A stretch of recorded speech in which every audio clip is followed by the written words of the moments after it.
Living healthy is about feeling your best. From September 27th through October 1st, Baltimore is hosting the country's first Healthy City Days, 5 days to celebrate health and learn what we can do to live healthier.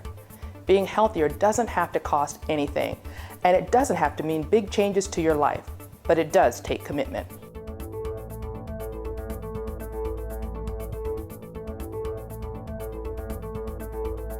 Being healthy is important to me because I have been a witness to my parents' health challenges. My mother died unexpectedly from asthma and heart disease, and my father has had actually now 3 bouts with different types of cancer, and so I've been particularly sensitive to the need to watch and observe how healthy I maintain. The other piece is work is stressful. I pastor a church, and when you're trying to take care of a congregation, you can't take care of them if you haven't taken care of yourself.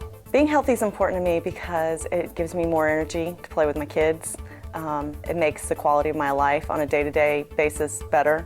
Being healthy is important to me because I recognize that for individuals like myself who are very engaged and involved in business and community, it's important not only to be concerned about longevity, but quality of life. I commit long hours, and I recognize that a healthy lifestyle positions me to be able to do all the things that I do in an effective manner. Life is significant and life is valuable. And we have a responsibility to live life to its fullest. As we seek to live life to its fullest, we have a responsibility to protect the temples, which is our body, and to live in a healthy way. Being healthy is important to me because it's about quality of life. It's about having that standard of living that we all dream of. It's about being engaged in everyday activities. Something as simple as being able to walk a flight of stairs without getting winded is a quality of life issue that may seem small, but far too often we overlook. Personally, I exercise often.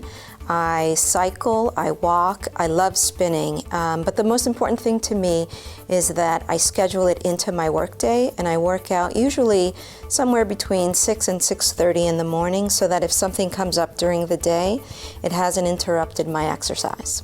I personally am getting better at exercising and watching what I eat. When I crossed that big 40 threshold, I recognized that my body changed, and so I needed to be more aware and sensitive of what happens during the course of the day, when I eat, what I eat, how much I eat, and all of those things that can be kind of challenging when you pastor a church. On a day-to-day basis, I run, I go to the gym, I bike. Last year I participated in my first triathlon, which was a huge deal, and it was not about, the time record set. I didn't set any land speed records by any means. It was about finishing it and just accomplishing a goal for me. Personally, I maintain a healthy and balanced diet. I drink lots of water, about 1 gallon a day. I work out 3 to 5 times a week. I also maintain regular doctor's appointments and try to take time for myself periodically to manage the many stressors that we all face in life.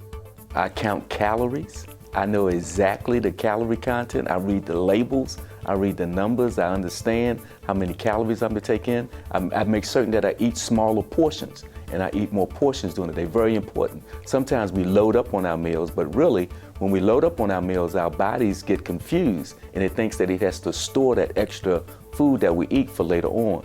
But the body responds when you eat smaller portions more frequently during the day. So I do that. The second thing I do is that I make certain that I exercise. So for example, when I go to a drive-in mall or go to a mall or something, I don't park the closest, I park the farthest away.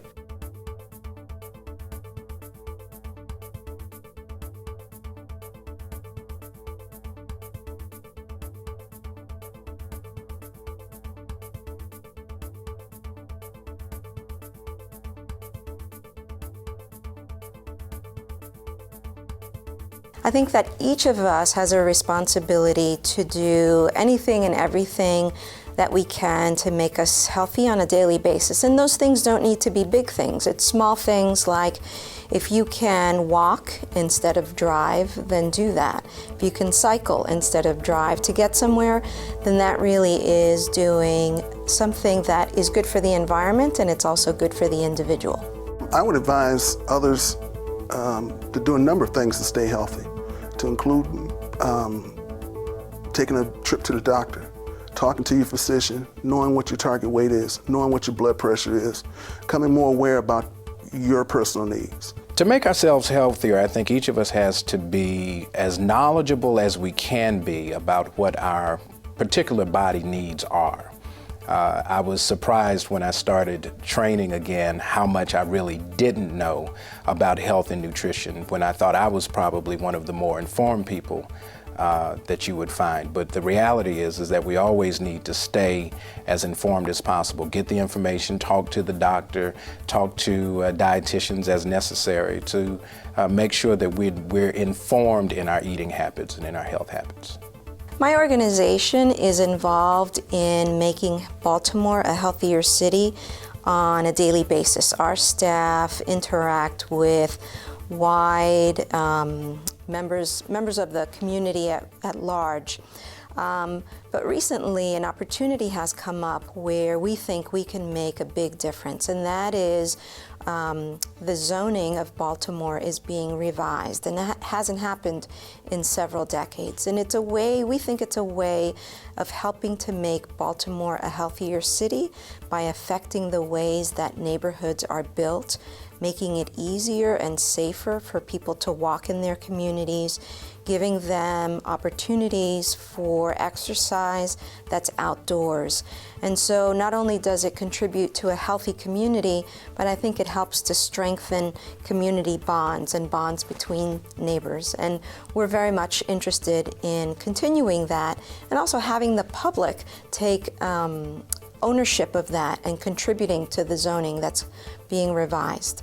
What New Life and St. Matthew's are doing, both churches are doing, we have periodic health fairs coming in October 28th and 29th at St. Matthew's, 416 East 23rd Street.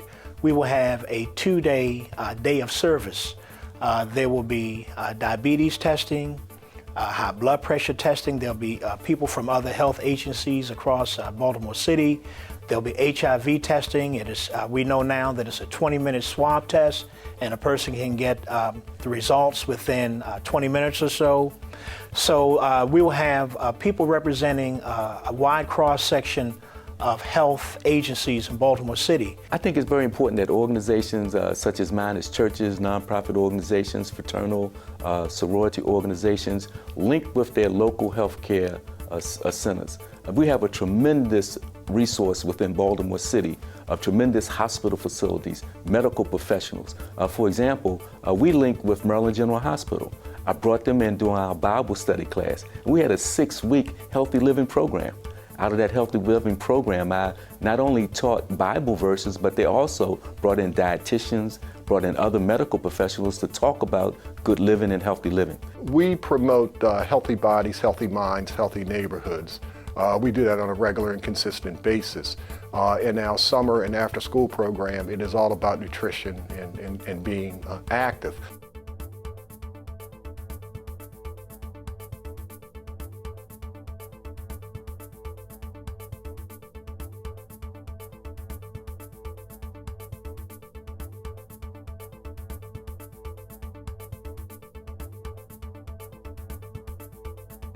Baltimore's strengths in the realm of health is that it's got critical mass of people that are genuinely interested in contributing to making the health of the city better.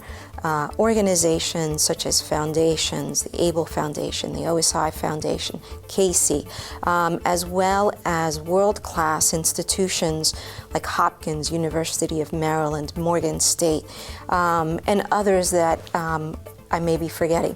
Community health organizations like our FQHCs. It's really exciting to be in a place where all of these aspects of society are really just at the ready to contribute what they and their organizations can to making Baltimore a healthier city?